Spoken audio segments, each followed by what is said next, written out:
नमस्ते एंड अस्सलाम वालेकुम ऑल ऑफ़ यू। आज का जो मेरा टॉपिक है वो है teaching learning principle and practice. इसमें क्या है कि टीएलपी जो हम बीएससी नर्सिंग 5 सेमेस्टर में पढ़ते हैं, तो टीएलपी का आज 5 यूनिट है जो है health educations and health promotions. कि हम हेल्थ की एजुकेशन कैसे हम अपनी कम्युनिटी को दे सकते हैं और सोसाइटी को दे सकते हैं, और उसके अलावा हम कैसे उनकी हेल्थ को प्रमोट कर सकते हैं। तो उसकी एजुकेशन को हम कहते हैं कि टीचिंग लर्निंग, हम उसे कैसे ना एजुकेट करते हैं। और ये सब इसके ऑब्जेक्टिव है, एक एक करके सबको हम डिस्कस करेंगे। सबसे पहले कि ना हम देखेंगे, डिफाइन करेंगे की टर्म्स को, और उसमें आते हैं कि बेसिक गोल क्या होगा हेल्थ एजुकेशन का हमारा, और उसके अलावा जो फैक्टर्स इन्फ्लुएंस करते हैं हेल्थ एजुकेशन को हम वो यूज़ करेंगे।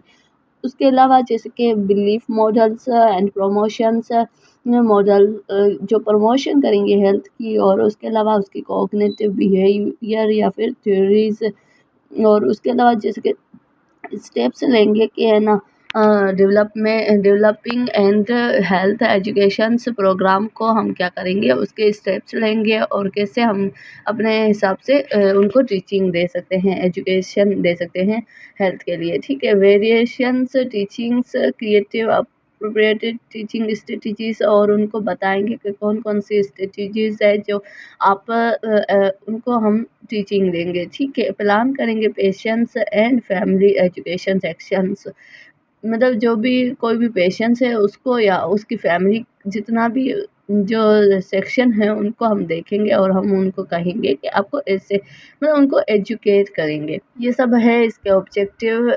नेक्स्ट में हम पढ़ते हैं एक एक करके सबको। सबसे पहले देखेंगे health. According to WHO, health is stress complete mental, physical, mental and social wellbeing, not merely absence of informated या फिर डिसीज।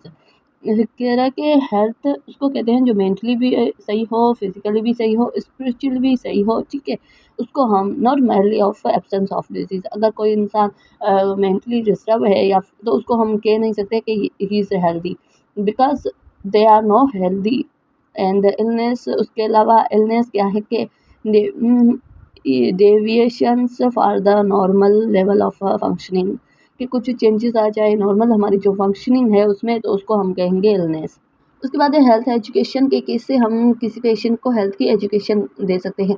तो health education is the study of health wellness, and it involve the teaching people how to lead healthy lives and prevent and treatment disease, make wish and health care decisions, के हम लोगों को बताएंगे कि उनको, मतलब कि अपनी एक अच्छी हेल्थ के लिए उनको हम टीच करेंगे। ठीक है, वेलनेस के लिए एजुकेट करेंगे और टीच करेंगे उनकी अच्छी हेल्थ और वेलनेस के लिए, और उसके अलावा उनको हम मतलब कहेंगे कि आप कैसे अपनी हेल्दी लाइफ बना सकते हो और प्रिवेंट हो सकते हो किसी भी डिजीज़ से, और उस अगर किसी को डिजीज़ हुई है तो आप कैसे अपनी ट्रीटमेंट करवा सकते हो या फिर हेल्थ केयर कोई डिसीजन ले सकते हो। तो ये सब होता है कि एजुकेशन, हमें उनको बताना होता है कि आपकी हेल्थ कितनी ज़रूरी है, या फिर ये सब हम उनको बताना होता है और उनको कहना होता है कि अगर आपको कोई प्रॉब्लम है तो आप कंसर्न कर सकते हैं हेल्थ केयर वर्कर से। उसके अलावा अगर आप चाहते हो कि अच्छी ज़िंदगी हो, आपकी हेल्दी लाइफ हो, तो फिर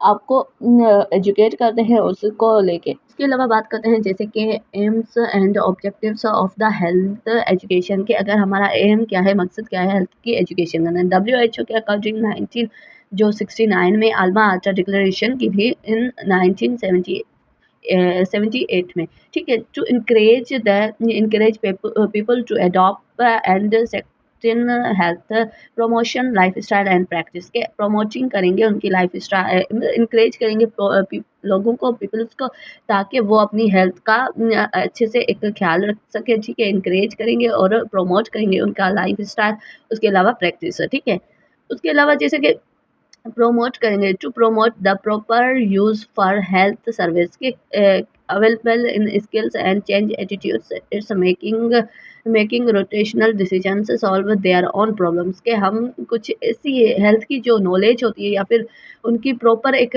सर्विस होती है वो अवेलेबल करेंगे, उनको कहेंगे कि मतलब कि एक सबसे पहले हम उनको सर्विस देंगे कि ये सर्विस है, आप एक अच्छे सेंटर हेल्थ के लिए, तो वो अपनी क्या करे, प्रोमोट करे हेल्थ।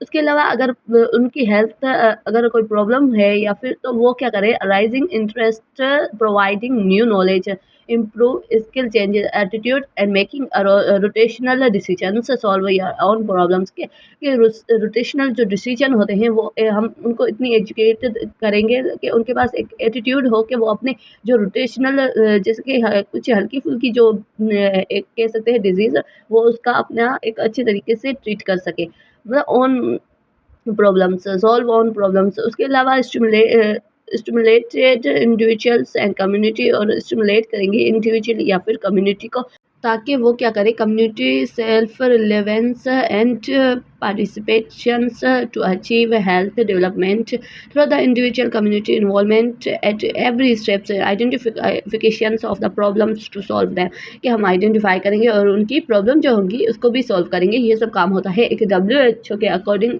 एम था WHO का।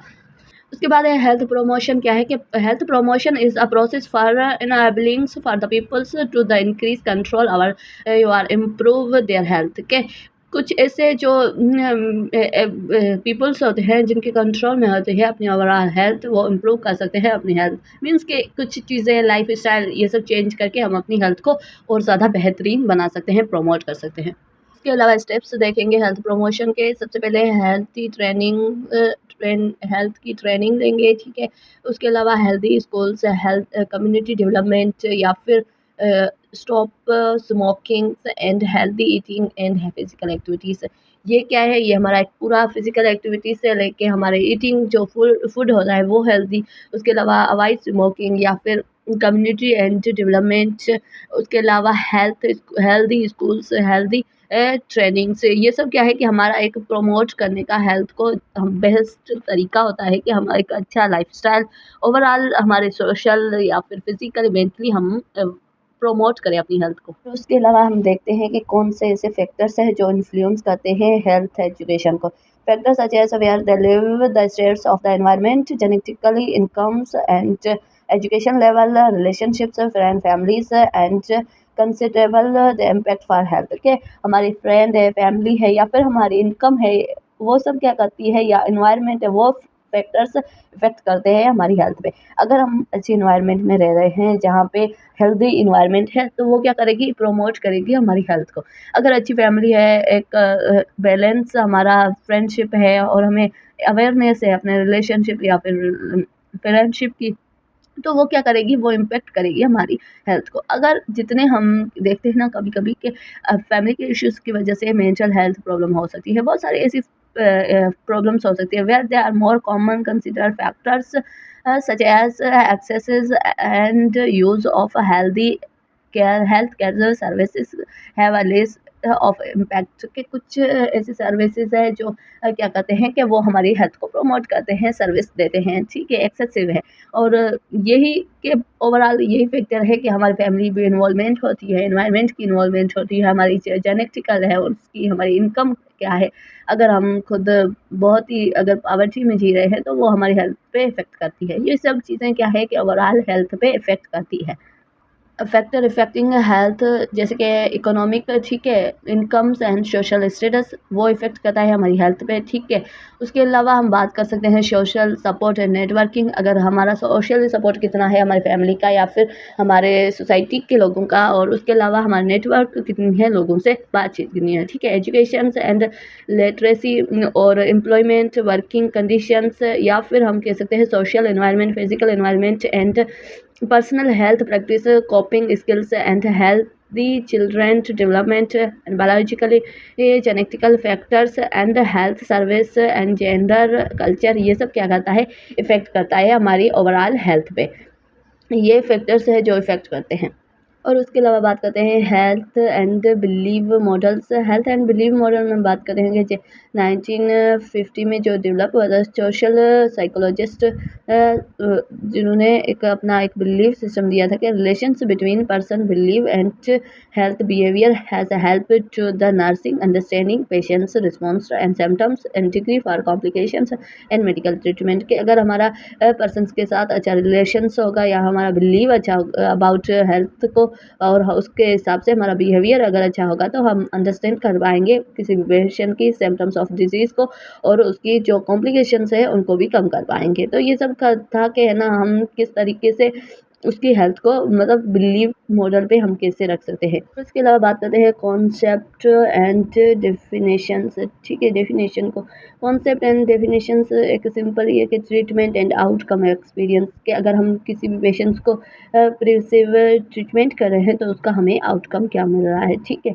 ओवरऑल हम देखते हैं ना कि अगर हम किसी पे वर्क कर रहे हैं उसका आउटकम ज़ीरो है तो हमें वो इफ़ेक्ट करती है। हम देखेंगे कि हम अगर हेल्थ की एजुकेशन दे रहे हैं या फिर हेल्थ को प्रमोट कर रहे हैं तो हमें आउटकम हमारा कितना हो रहा है। और उसके अलावा बात करते हैं कॉग्निटिव एंड बिहेवियरिस्टिक्स थ्योरीज को। The cognitive theories defined the assessed their way for people behave is a project of the information the gathering externally and way for their interpreting for the information and internally। ठीक है, interpreting करेंगे information को internally. और उसके अलावा behaviourism in the education और behaviour learning theory for branch of the psychology that they are effect and programs health education and programs. ठीक है, प्रोग्राम क्या है कि हेल्थ एजुकेशन को हम कैसे डिलीवर हेल्थ एजुकेशन डिलीवरिंग ए लर्निंग एक्सपीरियंस। क्या हम हेल्थ की एजुकेशन जब दे सकते हैं हमारे पास स्किल्स हो, लर्निंग हो, एजुकेशन हो या फिर नॉलेज हो, उस बेस पे हम healthers live and health education strategies जो भी स्ट्रेटजीज है उनको भी हम देखते हैं। तो हेल्थ एजुकेशन में ओवरऑल सब चीज़ें आ जाती है जैसे कि health education present information to audience on different health topics. ये डिफरेंट हेल्थ के टॉपिक्स है उसको हम एजुकेट करेंगे ऑडियंस को। और उसके अलावा जिसके health education delivering individual community and population को हम हेल्थ की एजुकेशन प्रोवाइड करेंगे। Individual level home visit and patient there relative patient और उसके रिलेटिव को देंगे हेल्थ की एजुकेशन। पर्सनल कम्युनिकेशंस और कॉन्टेक्ट के बारे में। और उसके अलावा कम्युनिटी लेवल पे देंगे culture delivering basic information on the के ओवरऑल हम क्या करेंगे एजुकेशन देंगे। उसके अलावा हम देखेंगे कि कौन से स्टेप्स है फॉर एजुकेशन प्रोग्राम के लिए। सबसे पहले स्टेप 1 असेस नीड के हम देखेंगे कि किसी पेशेंट की नीड क्या है। सेकंड में आइडेंटिफाई दे आर प्रोटोलाइज प्रॉब्लम के उसकी कौन सी ऐसी प्रॉब्लम्स है जो उसको प्रोटोलाइज करेंगे। थर्ड स्टेप हमारा क्या होगा goal and objective. Set goal and objective के वो किसी चीज़ से सफ़र करा है तो हम उस गोल को उस ऑब्जेक्टिव को हम क्या करेंगे सबसे पहले हमारा गोल होगा कि उसको एक अच्छी सी ट्रीटमेंट दे सके। और उसके अलावा जैसे कि 4 स्टेप है हमारे जो हेल्थ एजुकेशन का या फिर हेल्थ एजुकेशन प्रोग्राम का तो वो है डेवलपमेंट स्ट्रेटजीज और मेथड्स के कौन से ऐसे मेथड है जो हम हेल्थ को और ज़्यादा डेवलपमेंट कर सकते हैं। ठीक है, हमारी इन्वायरमेंट में हेल्दी इन्वायरमेंट डेवलप कर सकते हैं तो उसके मेथड्स देखेंगे या फिर स्ट्रेटजीज देखेंगे कि कौन कौन सी है। और उसके अलावा 5 जो हमारा स्टेप है वो है इम्प्लीमेंटेशंस। इम्प्लीमेंट मीन्स कि उस सब पे कितना वर्क हो रहा है। अगर हर चीज़ हमारे हेल्थ सेंटर में अगर मौजूद है हम अगर हमारे हेल्थ वर्कर भी है तो वो हम देखेंगे कि इम्प्लीमेंट कितना हो रहा है, वो काम कितना हो रहा है। ठीक है, सिक्स्थ स्टेप है वो है हमारा मॉनिटर एंड इवोलेट के मॉनिटर करेंगे कि किसी पेशेंट की हेल्थ को और उसके अलावा इवोलेट करेंगे उनकी ओवरऑल हेल्थ को। उसके अलावा लास्ट जो है वो हमारा 7 स्टेप वो है रीप्लान मीन्स के दोबारा जो भी रीप्लान मीन्स के दोबारा से कि कैसे अगर किसी भी स्ट्रेटजी को एक बार किया है तो दोबारा कैसे उसको रीप्लान कर सकते हैं। ये सब हमारा एक गोल होता है ओवरऑल हमारे जो हेल्थ की एजुकेशन प्रमोट करने के लिए जो भी स्ट्रेटजीज होती हैं वो सब ये वाली होती हैं। और उसके अलावा टीचिंग्स जो भी अल्मा का डिक्लेरेशन है उसमें जो एड्स जो टीचिंग है उसमें क्या कह रहा है कि teachings aids are tools that are facilitate the process of teaching and learning कि वो फैसिलिटेट करते हैं टीचिंग और लर्निंग को। उसके अलावा any objective such as a book picture and book के थ्रू या फिर पिक्चर के थ्रू वो क्या करते हैं वो देते हैं। इसके अलावा मैप्स या फिर devices for DVD and computers. ये क्या है कि एक टीचर एंड क्लासरूम्स का है कि teachers to the enhance and the classrooms unstructured कि कैसे वो अपनी जो भी एजुकेशन है वो किस तरीके से दे रहे हैं, ये सब होता है। There are various types of teachings aids and including traditional teachings aids, books and blog broads and visuals teachings aids are poster and diagrams, maps and technical teachings aids. And auto teachings is a machines and the audio projectors and ये क्या है कि ये जो भी है ये सब टूल्स है टीचिंग के कि किस तरह से हम हेल्थ की टीचिंग देखते हैं, चाहे वो ऑडियो हो, वीडियो हो या फिर पिक्चर्स में हो या फिर बुक में हो, ये सब एक पैटर्न होते हैं। और उसके अलावा बात करते हैं टीचिंग स्ट्रेटजीज़ कौन कौन सी है। Teaching strategies refers to the methods, techniques, procedures and process that is a teacher and during instructions, कि जो इंस्ट्रक्शन है उसके ड्यूरिंग वो क्या क्या टीचिंग कर रहा है वो सब। उसके अलावा जैसे कि class discuss and debates, role play, the video tips and जैसे कि लेक्चर्स, जैसे ये सब क्या है कि एक टीचिंग कर देने के टूल्स हैं या फिर स्ट्रेटजीज़ हैं जिस स्ट्रेटजीज़ को यूज़ करके वो टीचिंग देते हैं। तो आज का जो हमारा वीडियो था वो इतना ही। Thank you so much for watching. मैंने मेहनत की है, आप भी लाइक, सब्सक्राइब एंड शेयर कर सकते हैं।